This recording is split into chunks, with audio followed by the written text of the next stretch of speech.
Tes.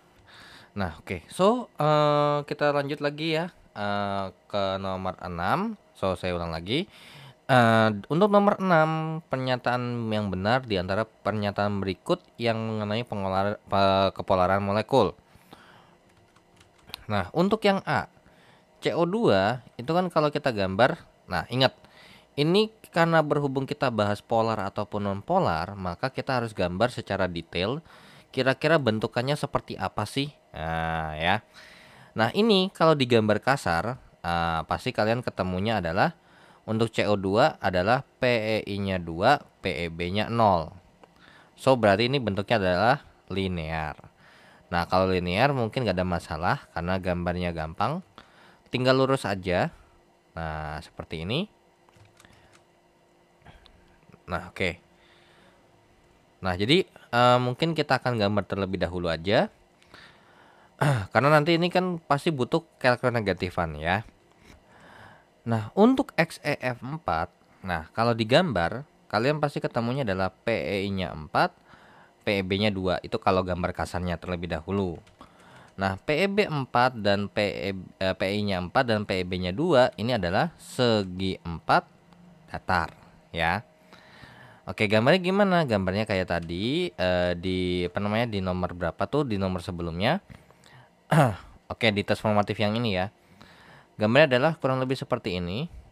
F, terus begini ke belakang F, terus ke depan ini ada F, terus ke belakang dia F, terus di sini ada ikatan pasangan elektron bebasnya ya, di atas sama bawah. Nah, alasan saya takutnya kalau gambar 3D itu agak jelek ya. Nah, untuk yang C, CH4. Oke, CH4 itu kalau digambar kurang lebih kalau kasarnya nih PEI-nya 4, PEB-nya adalah 0. So, ini bentuknya adalah tetrahedral. Dan kalau kita bikin tetrahedral itu gambarnya adalah seperti ini. Terus di sini ada belakangnya. Terus di sini depan kiri, terus ini ke atas. Kemudian untuk yang D, SCl2. Nah, S itu kan butuh 2 nih, ya kan? Karena tangannya 6. Nah, berarti kalau digambar berarti PE-nya berapa? PEB-nya berapa? Nah, kan PI-nya kan berarti 2 nih, pasti ya. 6 dikurangkan dengan 2 itu 4 bagi 2, 2 ya. Jadi kalau digambar PEI-nya 2, PEB-nya 2, ini apa? Ya, ini bengkok. So, gambarnya akan seperti ini. S, terus habis itu di sini Cl, di sini Cl. Karena di sini apa namanya? Pasangan elektron bebasnya. Nah, ini apa namanya? Tangan-tangannya ya. Nah, jadi yang dipakai ya udah ini aja nih. Ini ke sini, ini ke sini, ini ke sini, ini ke sini, ini ke sini, ini ke belakang, ini depan belakang. Nah, seperti itu. Nah, sekarang kita lihat data keelektronegatifannya ya. Data keelektronegatifannya. Untuk C itu adalah 2,5. 2,5. Untuk O adalah 3,5.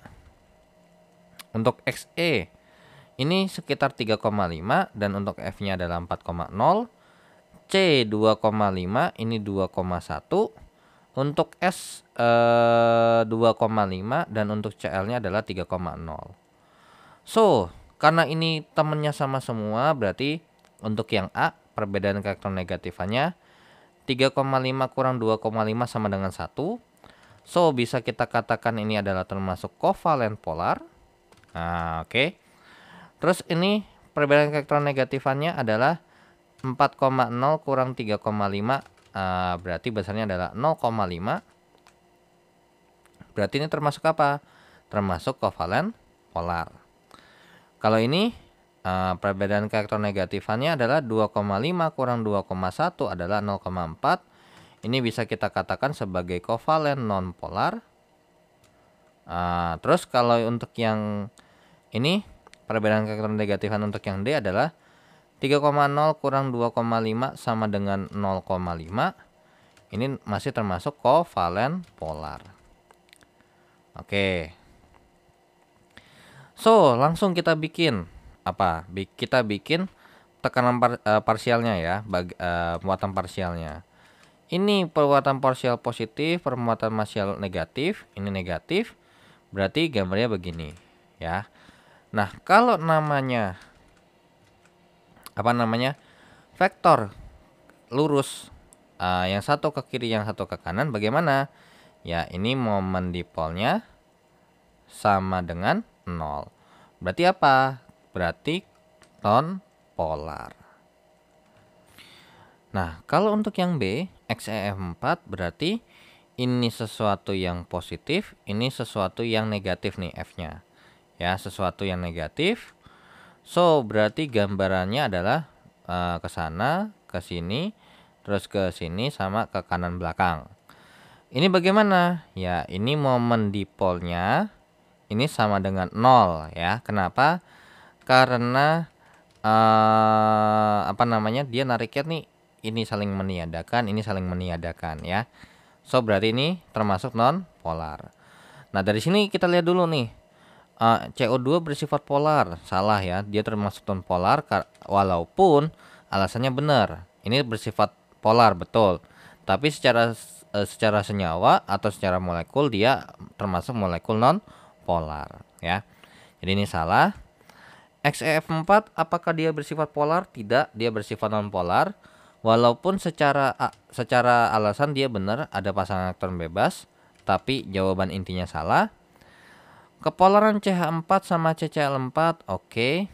Nah, kita lihat dulu nih. Nah, ini kan kita butuh CCl4 ya. Nah, jadi untuk yang C kita tambahin Cl4 lagi. Nah, yang D kita gambar dulu, berarti ini sesuatu yang negatif, ini sesuatu yang positif, ini sesuatu yang lebih negatif. Berarti gambarnya gimana? Gambarnya begini. Set. Nah, seperti ini. Berarti bagaimana? Resultan vektornya bakal ke bawah.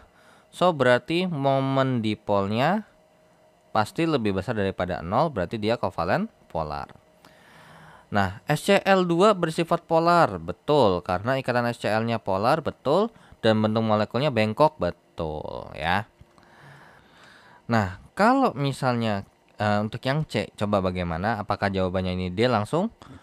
Kalau untuk CCl4 ya, CCl4 ini kan berarti sama aja ya, kurang lebih gambarnya. Jadi gambarnya itu sama, cuma bedanya apa?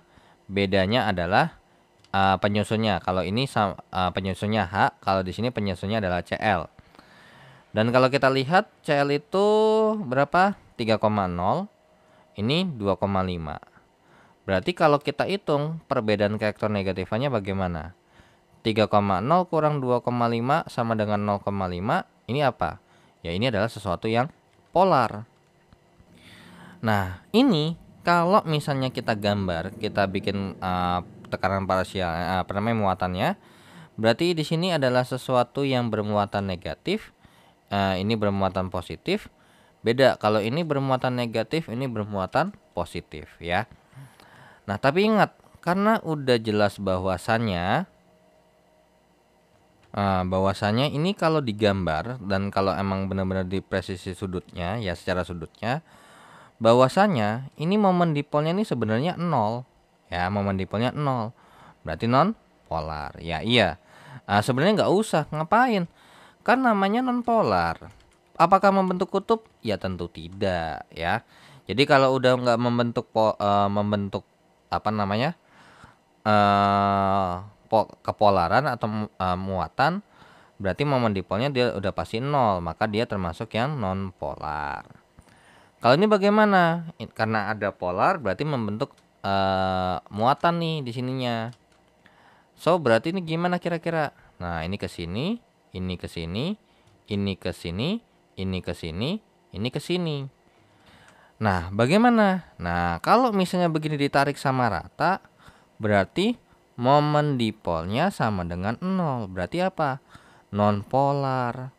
Berarti bagaimana jangan yang C salah? Karena apa? Karena di sini bahas kepolaran.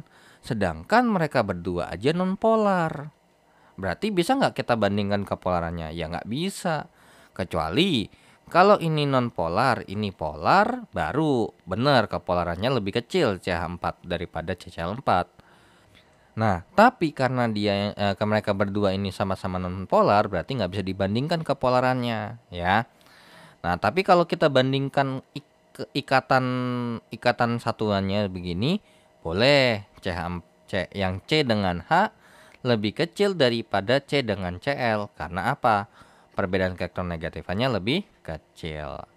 Tapi ingat, itu kan bahas ikatannya, ya, ikatan. Sedangkan di sini dibahas molekul, so nggak boleh, ya. Oke, makanya so untuk nomor 6 jawabannya adalah yang D. Nah, so kita hapus untuk jawaban nomor 6 ya. Oke. Nah, kita hapus terlebih dahulu. Nah, untuk nomor berapa nih? Untuk nomor 7 berarti ya. Untuk nomor 7 bahwasanya apa? AsBr3. Nah, oke. Nah, untuk yang kayak gini karena berhubung ditanyakan pernyataan yang benar di antara pernyataan berikut terkait dengan bentuk molekul. Oke. Karena berhubung bentuk molekul berarti kita tidak ada masalah bahwasanya kalau kita gambar ngasal. Yang penting bentuknya benar nih. AsBr3. AS nih 5 ya, 5. Jadinya berarti 5A jadi tangannya 5. Untuk Br tangannya 7 kan. Oke, Br tangannya 7. Seperti ini. Untuk ini ada di bawah. Nah, satunya lagi seperti ini. Dan satunya lagi di atas ya. Oke. Oke, BR ini 1, 2, 3, 4, 5, 6, 7. So, berarti set. Berarti dari sini PEI-nya adalah 3 dan PEB-nya adalah 1. Nah, tapi mungkin lebih enakan gambar dulu aja ya. XEF4. Nah, XEF4 berarti 1, 2, 3, 4. F-nya 1, 2, 3, 4, 5, 6, 7. Nah, 1, 2, 3, 4, 5, 6, 7. Nah, 1, 2, 3, 4, 5, 6, 7. 1, 2, 3, 4, 5, 6, 7. So, kalau digambar, nah kurang lebih seperti ini. Nah, XE itu kan tangannya ada 8 ya harusnya. Masih kurang 4 berarti ya. Oke, berarti gambarnya begini, set. Nah, oke, sorry. 1, 2, 3, 4. Berarti PEI-nya 4, PEB-nya 2. Kemudian untuk yang C, COCl2. CO Cl2. Nah, oke. Nah, ini set Cl 1, 2, 3, 4, 5, 6, 7. Untuk O 1, 2, 3, 4, 5, 6. So, gambarnya kurang lebih seperti ini. Ya. Ini berarti PEI-nya 3, PEB-nya 0. Untuk yang D, BCl3. Nah, B ini tangannya 3 nih. 1, 2, 3. 1, 2, 3, 4, 5, 6, 7. CL-nya 1, 2, 3, 4, 5, 6, 7. 1, 2, 3, 4, 5, 6, 7. So, berarti 1, 2, 3. Berarti dari sini ya PEI-nya 3, PEB-nya 0. So, langsung kita sebutkan apa bentuk molekulnya ya. Untuk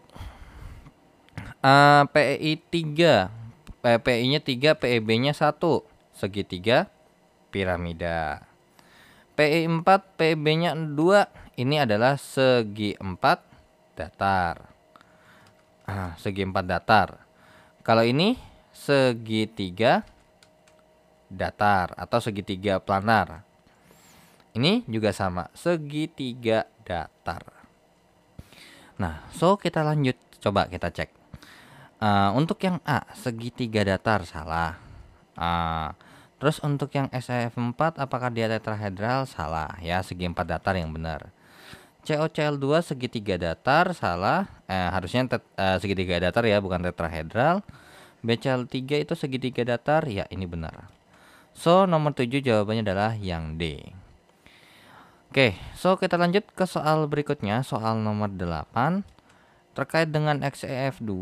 Oke, di sini bahas terkait dengan polar, memenuhi kaidah oktet. Oke, kita gambar dan kita gambarnya detail ya. Berarti kalau XEF2 kalau kita gambar secara kasarnya berarti PEI-nya berarti 2, PEB-nya 3 ya. PEB-nya 3 nih. Nah, ini kalau digambar, gambarnya gimana? Gambarnya begini gambarnya. Kalau misalnya mau detail banget ya. Gambar itu begini sebenarnya. Set set.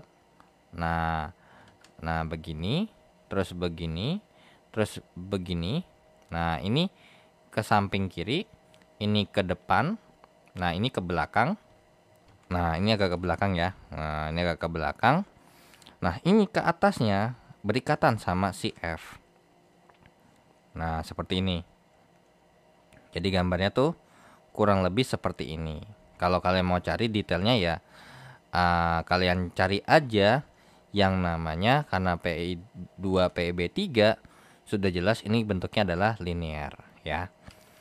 Enggak, maksudnya kan ini linear, oke. Cuman kalau 3D-nya berdasarkan ikut apa namanya, pasang elektron bebasnya juga digambar, gambar 3D-nya kalian bisa lihat atau cari di Google aja ya. Oke. Mempunyai geometri molekul bengkok, salah, harusnya linear. Bersifat polar karena ikatannya polar. Oke, coba kita cek dulu. Untuk XE itu adalah sekitar 3,5, ini 4,0. Berarti perbedaan elektronegatifannya adalah sekitar 0,5. Oke. Ini ikatan polar. Berarti ada sesuatu nih di sini. Nah, berarti di sini ada sesuatu yang dia positif, ini dia lebih negatif. So, bagaimana gambarnya? Gambar resultan gayanya seperti ini. Ditarik ke atas dan ke bawah sama persis, ya otomatis apa? Momen dipol sama dengan 0. So, berarti dia termasuk non-polar. Bersifat polar karena ikatan polar belum tentu, jadi ini salah di sini ya. Jadi yang B salah. Mempunyai pasangan elektron bebas pada atom pusatnya, betul ya, ada di sini. Memenuhi aturan oktet. Oke, coba kita cek dulu. 1 2 3 4 5 6. Udah pasti enggak ya. Karena apa? XE-nya sendiri aja udah oktet. Kalau ditambahin lagi pasti nggak mungkin oktet ya. So, untuk soal nomor 8, the answer is C. Oke. Kita lanjut ke soal berikutnya. Oke, kita hapus untuk soal berikutnya ya, untuk nomor 8. Oke. So kita lanjut ke soal nomor 9 dan 10. Dua soal terakhir untuk tes formatif ketiga. Molekul CH3F apakah sama dengan molekul CHF3? Udah jelas beda ya. Udah jelas beda karena walaupun secara bentuk sama, tapi karena penyusun molekulnya berbeda, so itu adalah molekul yang berbeda juga ya. Tinggal bersifat polar, oke.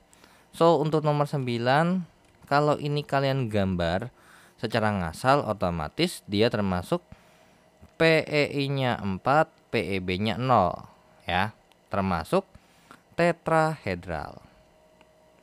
Oke, kalau digambar C, terus H, terus H-nya ke belakang sini, terus H-nya agak ke samping begini, terus F-nya agak ke atas ya. Oke, kita lihat ini kayaknya kalau nggak salah 4,0. Coba saya cek dulu lagi ya. F itu 4,0, untuk H ini adalah sebesar 2,1 dan ini adalah 2,5. Berarti perbedaan elektronegatifannya ada 2 nih. 2,5 kurang 2,1 sama dengan 0,4. Ini berarti non polar. Perbedaan elektronegatifannya sama dengan 2,5 kurang 4,0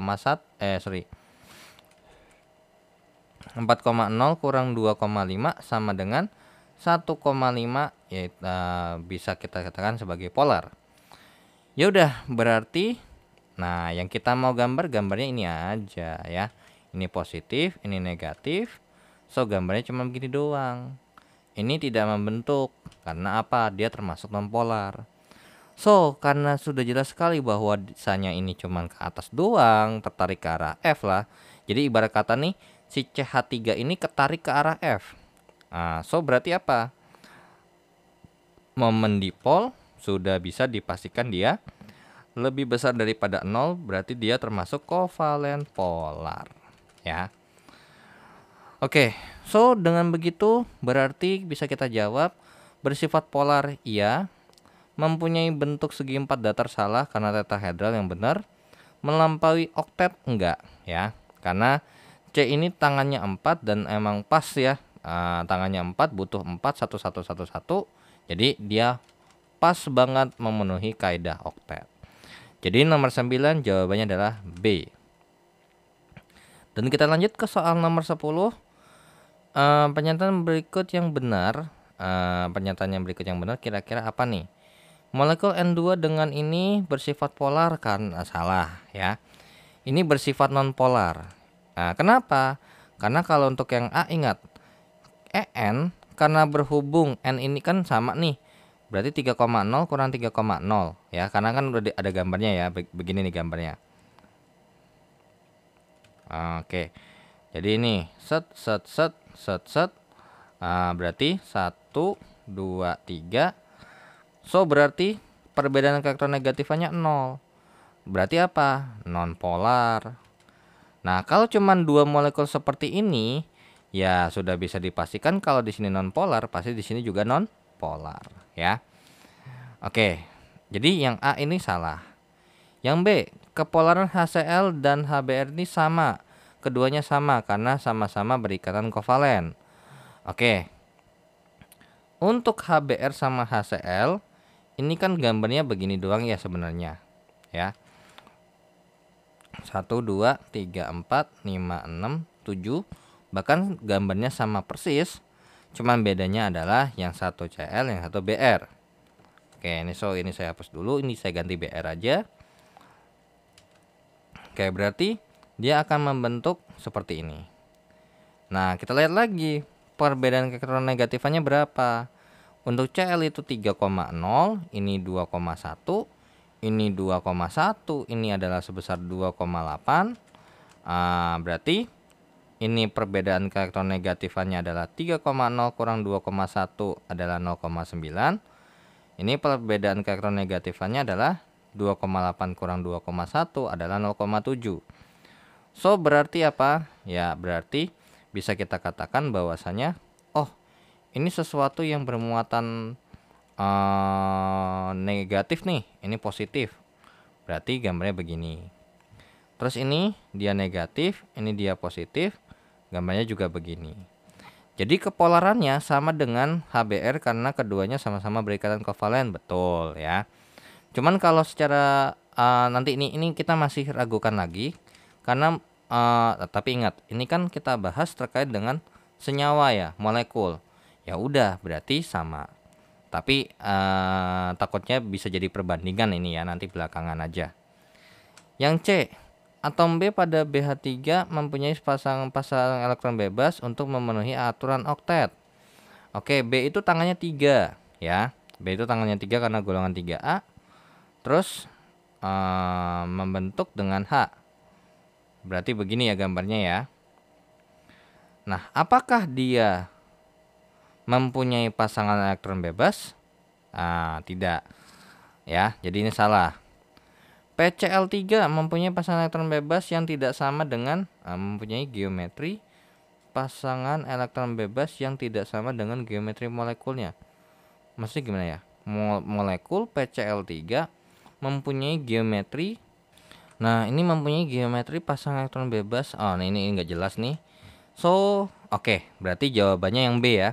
Karena B ini lebih masuk akal dan emang berarti karena kita kan bahas secara molekular ya, secara senyawa, so sama-sama non polar, sama-sama polar ya. Jadi yang ini dia termasuk polar, ini termasuk polar.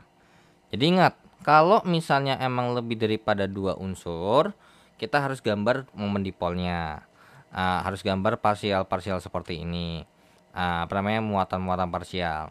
Tapi kalau misalnya kayak gini yang 2 sebenarnya kalau dua unsur seperti ini, kalau misalnya dia udah pasti nonpolar, ya pasti di sini nonpolar. Ya sebenarnya di yang lebih daripada dua unsur juga begitu.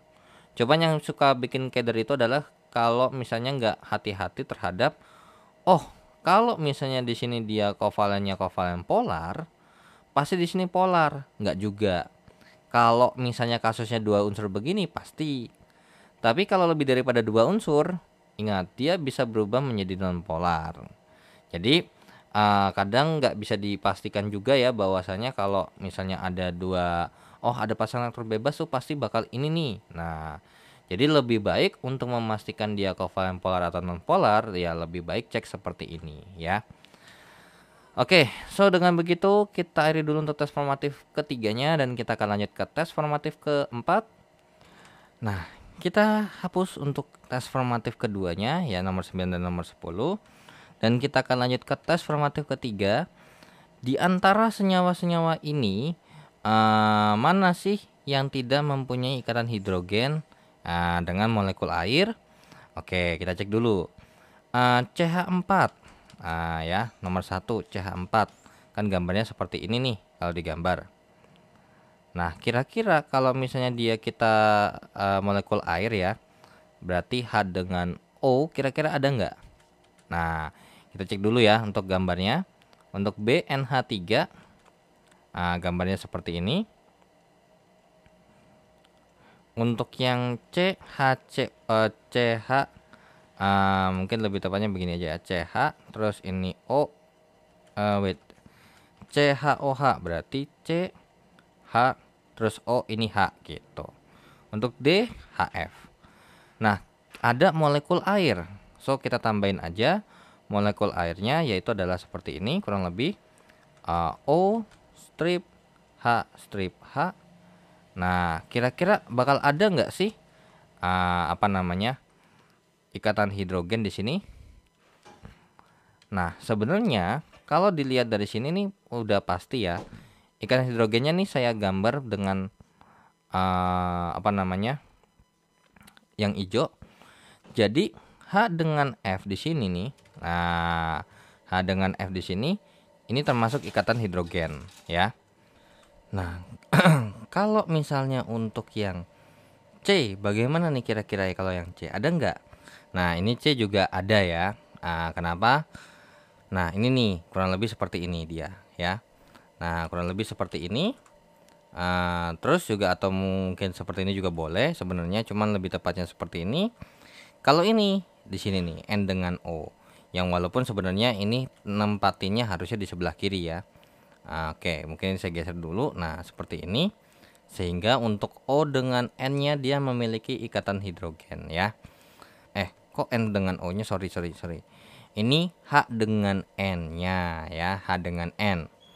Oke, nah seperti ini. Kalau ini ada enggak? Ya, ini enggak ada ya. Nah, kalau ini kenapa enggak? Nah, kenapa? Karena gini, ingat ya, kita kan bahas terkait dengan biasanya untuk terkait dengan ini tuh kita bahas per molekul per senyawa juga. Karena gini, untuk di bagian ini NH3 ini senyawa yang polar ya. Air pun juga termasuk yang senyawa yang polar dong ya kan. Oke, kayak NH3 dengan NH3, HF dengan HF, H2O dengan H2O. Itu sama-sama polar semuanya ya. Ini polar, ini dia polar. Ini dia juga termasuk polar. Ini juga termasuk polar. Kemudian kalau ini yang polar. So kalau yang ini adalah non polar. Nah, karena dia non polar, karena biasanya gini, terkait dengan ikatan hidrogen tuh hidrogen dengan sesuatu yang sangat elektronegatif. Tapi semisal karena saya ulang lagi, ikatan hidrogen tuh adalah sesuatu yang sangat positif. Si hidrogen ini kan positif nih, dengan sesuatu yang sangat negatif seperti N, O dengan F. Nah, tapi pertanyaannya adalah di CH4 ini terbentuk enggak muatan-muatan seperti itu? Enggak. Jadi di sini enggak ada muatan, ini enggak ada muatan nih di sini nih. Jadi kalau misalnya kita mau hubungin ke sini, yang satu nggak ada muatan positif, yang ini walaupun emang dia muatan negatif kan, jadi ya nggak bisa.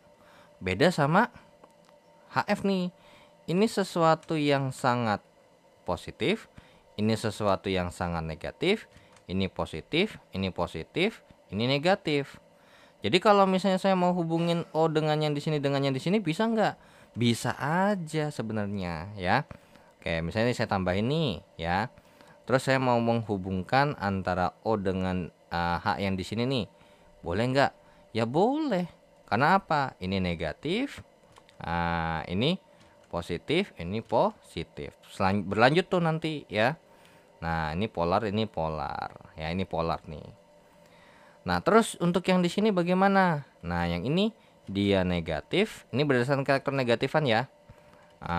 Terus habis itu ini positif. NH3 N-nya ini lebih positif, lebih negatif. Ini positif, ini positif, ini positif. Jadi N dengan H di sini ya terjadi ikatan hidrogen. Kalau ini C dengan H ini kan nggak membentuk momen dipol ya, nggak membentuk muatan. Tapi C dengan O ini membentuk muatan. Ini sesuatu yang sangat positif, ini sesuatu yang sangat negatif, ini sesuatu yang sangat positif. Jadi ibarat kata tuh ini sepaket nih, ini sepaket positif. Ya jadi ini sepaket positif. Positif, negatif, positif ya udah. Bisa dong kita kerjain kan. Nah, seperti itu. Kalau ini karena dia nggak membentuk muatan parsial positif atau negatif ya udah berarti dia nggak bisa berikatan hidrogen dengan air. Jadi untuk nomor 1 jawabannya adalah A. Kita lanjut ke nomor 2. Untuk menguapkan zat X diperlukan kalor sebesar ini, sementara Y adalah segini. Pernyataan yang sesuai dengan data tersebut adalah apa? Nah, untuk nomor 3, kalau nomor 3 kan gini ya, ini ada hubungan dengan kalor dengan titik didih berarti ya. Kalor dengan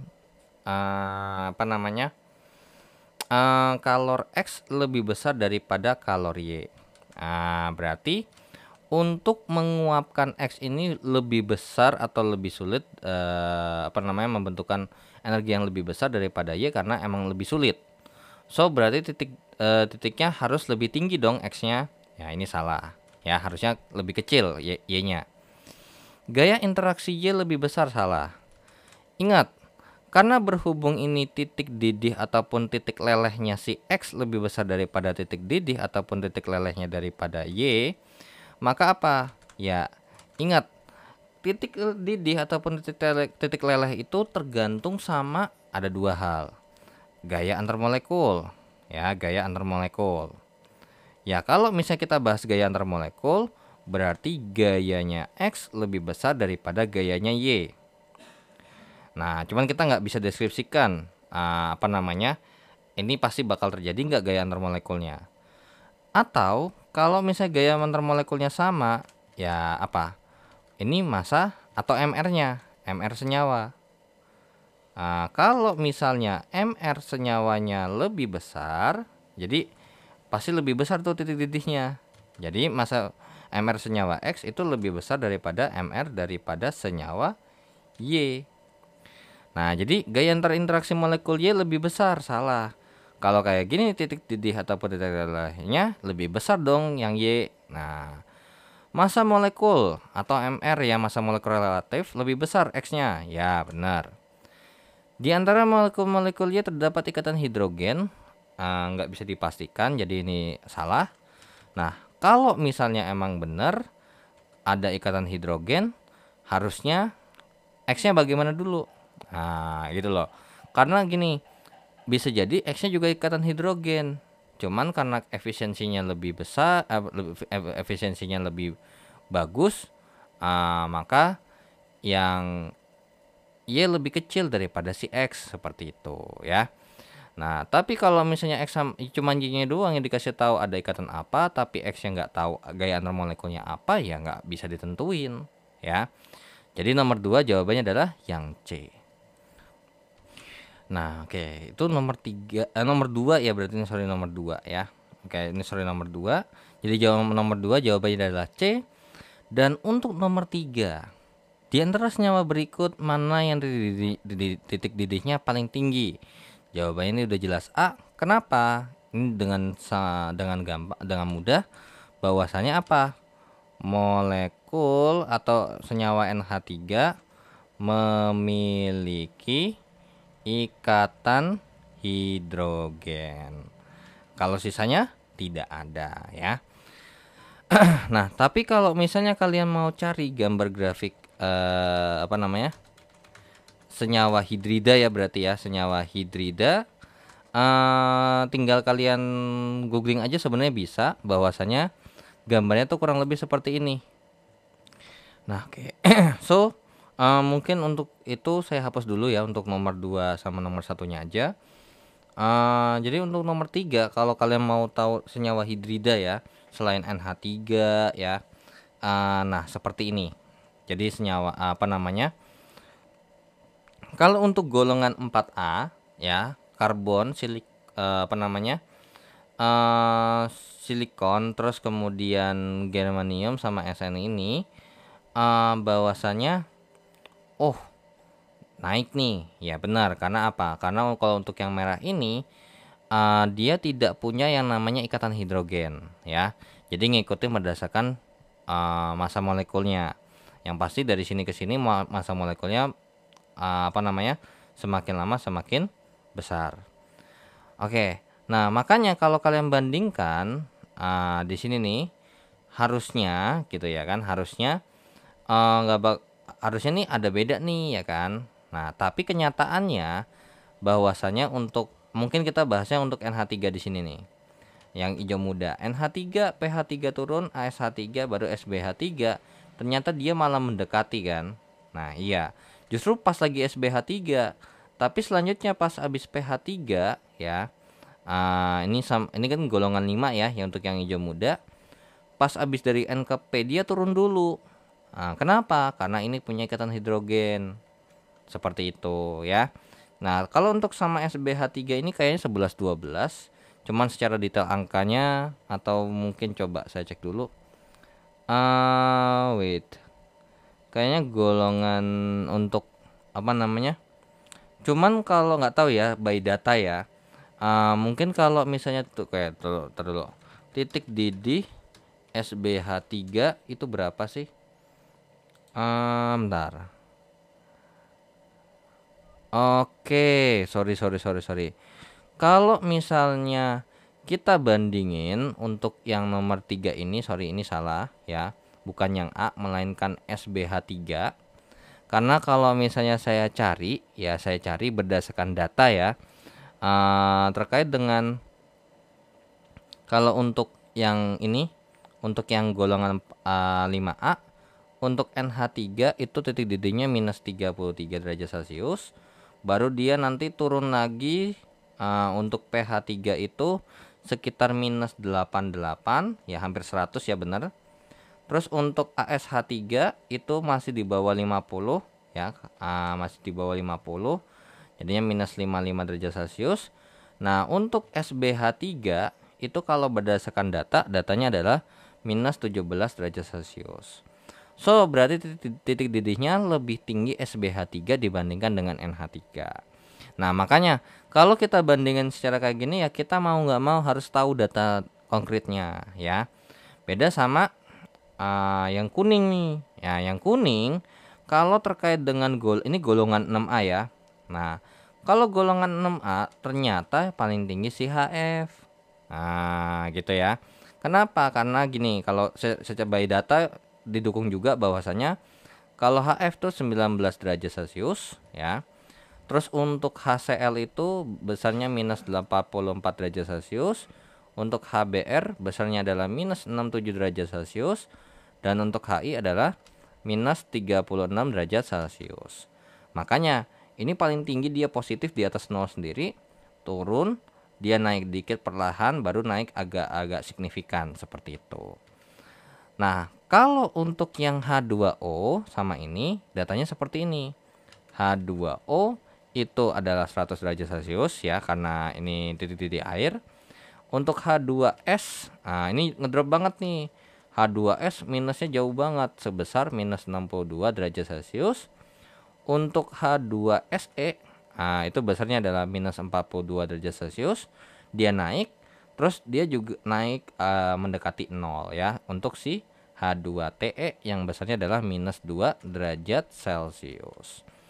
Nah, jadi yang agak sedikit membingungkan kalau kita bahas terkait dengan titik didih senyawa hidrida itu adalah yang ini ya. Karena untuk golongan 4A ternyata SbH3 itu lebih tinggi daripada NH3 ya. Nah, kita hapus untuk 1 sampai nomor 3-nya dan kita akan lanjut ke 3 soal terakhir di tes formatif ketiga ya. Oke. Untuk nomor 4 dan nomor 5 ya, saya taruh di sini terlebih dahulu. Nomor 6 biarkan di sini aja. Untuk nomor 4, prediksikan sifat aseton dibandingkan dengan etanol. Kira-kira bagaimana ya? Nah, oke. So, untuk nomor 4 ini untuk mengecek nih ini sama ini hubungannya. Titik didih sama titik menguap. Ternyata untuk aseton, kalau kita bahas titik didih aseton itu sebesar daripada 56,5 derajat Celcius. Sedangkan untuk titik didih etanol itu sebesar yang namanya 78,4 derajat Celcius. Berarti kalau misalnya ditanya aseton bagaimana? Dia lebih mudah menguap enggak? Ya, kalau misalnya ternyata kita kita panasin dan ternyata sampai ke 56,56 pasti duluan yang menguap ini, ya kan? Oke, kalau untuk titik leleh terkait dengan aseton ini besarnya adalah minus 95 derajat Celcius. Untuk titik lelehnya etanol ini sebesar minus 114 derajat Celcius. Oke, coba saya cek dulu. Ya, minus 114 derajat Celcius. Ya. Jadi kalau dibandingkan dengan aseton, aseton titik lelehnya lebih tinggi ya. Jadi lebih mudah menguap, ini benar. Karena titik didihnya lebih tinggi salah. Titik lelehnya si aseton ini lebih tinggi. Gaya interaksi antar molekulnya lebih kuat. Wait. Nah, terus kalau kita bahas gaya interaksi molekul ini salah. Kenapa? Karena CH3C untuk aseton itu tidak ada ikatan hidrogen. Sedangkan untuk etanol itu ada ikatan hidrogen. Ya, ada ikatan hidrogen. So, ya berarti yang dia salah, titik didihnya ternyata lebih tinggi salah. Nah, gini berarti kan gini ya. Secara konsep berarti bahwasanya kan etanol nih ikatan hidrogennya ada ikatan hidrogen dan aseton ini nggak ada. Berarti kita anggap aja kita nggak tahu datanya. So, kalau misalnya kita lihat berdasarkan ini aja deh. Gitu aja ya. Kita lihat berdasarkan ini, berarti apa? Titik lelehnya jauh lebih rendah. Karena apa? Karena dia tidak punya ikatan hidrogen. So, lebih menguap? Iya. Karena apa? Titik didihnya lebih rendah ya. Jadi nomor 4 jawabannya adalah A. Dan kita lanjut ke soal nomor 5. Untuk nomor 5 sendiri, gaya antar molekul berupa gaya dispersi saja terdapat di antara apa nih? Nah, ini kita bahas berarti terkait dengan kovalen. Kovalen polar apa non polar nih? Nah, di tes formatif sebelumnya kan sudah dibahas bahwasanya ini non polar. Kalau ini alkohol ini pasti polar, makanya biasanya dia larut dalam air. Ini polar, ini polar ya. Nah, yang punya gaya dispersi saja itu adalah yang non polar ya. Jadi jawabannya nomor 5 adalah yang A. Lanjut ke soal terakhir, nomor 6. Air mempunyai titik didih lebih tinggi daripada hidrogen sulfida karena apa? Ya, ini tinggal kita cek nih. Emang ini kenyataannya benar ya. Berdasarkan Berdasarkan gambar grafik yang ada di nomor sebelumnya, mungkin saya saya screenshot lagi mungkin sebagai referensi tambahan kalau misalnya ini daripada apa namanya, sorry. Nah, seperti ini. Jadi H2O itu jauh lebih ini ya, H2S kenapa? Gitu ya. Karena gampang. H2O punya ikatan hidrogen, H2S tidak. Nah, berarti apa jawabannya? Jawabannya adalah yang D. Di antara molekul H2O yang satu dengan yang lain terdapat ikatan hidrogen, sedangkan H2S tentu tidak, ya. Oke, so dengan begitu ya saya ucapkan terima kasih yang sudah menonton video ini, dan jangan lupa untuk di like dan di subscribe channelnya jika bermanfaat, dan thanks juga yang sudah donasi di saweria.co dan scan barcode kirisnya untuk membantu perkembangan channel ini secara finansial. Dan jika ada kekeliruan atau pertanyaan langsung saja di chat kolom komentar, dan saya pamit. Wassalamualaikum warahmatullahi wabarakatuh. See you in the next video. Bye bye.